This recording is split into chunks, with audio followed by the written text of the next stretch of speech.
All right, so we have a couple of things going on here. We have exact two same monitors, Alienware 25-inch, 240 hertz G-Sync.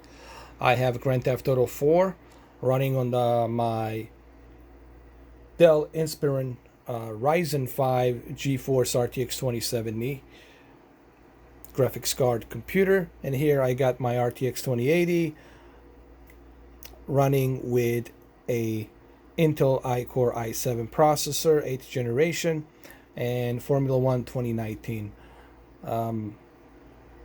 Now on this one you see 120 to 146 frames per second. This game doesn't quite hit that 240 hertz, but it definitely gets close to 180 frames per second. But right now it's idle at 120 because I'm not moving it. So this is a Formula One 2019, and here we have a Grand Theft Auto 4, and this is all set to the high settings. And I never seen Grand Theft Auto 4 run like this, man. And like in 70, 80, 90 frames per second, it's just bananas. It's kind of crazy. So the one benefit here, obviously, is going to be having a monitor that can support that G-Sync and 120 to 140, and in this case 240 hertz refresh rate. It really makes this Grand Theft Auto 4 look much more better.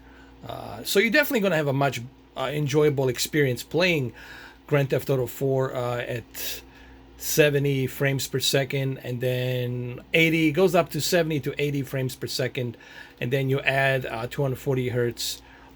This is all set to the high settings. I don't remember ever experiencing Grand Theft Auto 4 like this, so this is definitely something that you're going to benefit playing Grand Theft Auto 4 on this Alienware 240 hertz.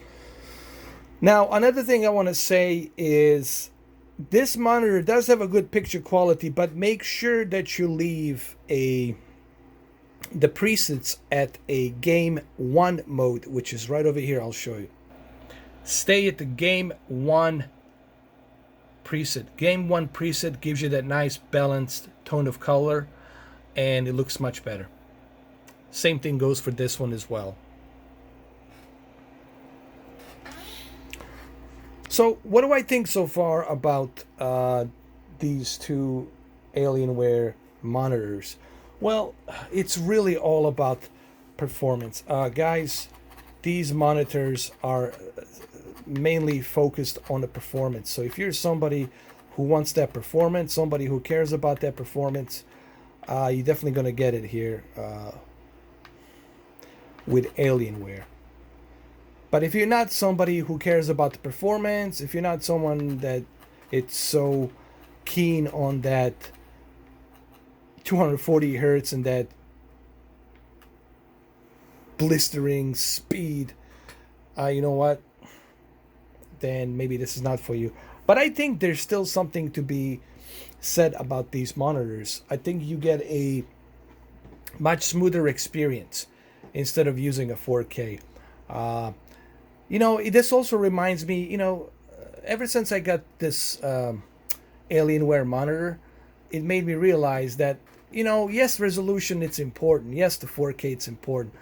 But it also made me realize that it's really difficult to go back to 60 hertz once you experience 240 or 144 or 120 hertz. It's just, to me, it's kind of difficult to go back to that 60 hertz. It's just difficult. So anyway, what do you guys think? This is my a second view on it. I'm gonna do some more tests on these monitors. Look, the one thing for sure is you are going to have a super performance, and my camera can barely capture that 240 hertz here. It's impossible for you to see that 240 hertz via video. But once you see this in person, once you experience that 240 hertz, then you will totally understand why you want this monitor. Well, there you have it, guys. I'll see you in the next video.